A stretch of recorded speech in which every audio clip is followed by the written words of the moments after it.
Beware of the famous words of a contractor. I have a whole lot of work lined up.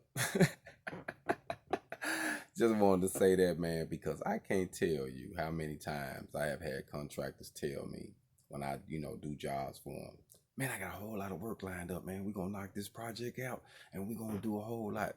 And we might be 2 weeks, whatever, 3 weeks, we knock the project out. You never hear from them again, which I never call them, you know what I mean? I like, damn, I thought they had a lot going on. Then 6 months, 8 months later, hey man, you still available? I just got this stuff freed up. I'm flooded now. You do a week or two, you don't hear from me again.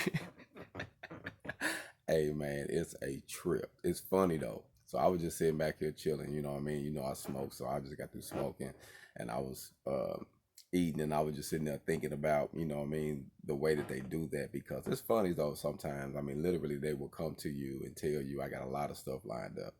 They always got something lined up just so you can help them finish their job and they got to pay you then because they need to finish. You see what I'm saying? They can all make this lick and you might not hear from them in a while, but that's the system. So you got to learn how to just benefit off of it and just, take it as a joke, man. To me, it's funny. You know what I mean? Because I done heard it so much. And I was just thinking to myself, I'm like, the famous words of a contractor. I have a whole lot of work lined out. Or I have a whole lot of work coming up. It's all laid out. I already got approved. I'm just waiting to get to go. Y'all be safe out there. All gone.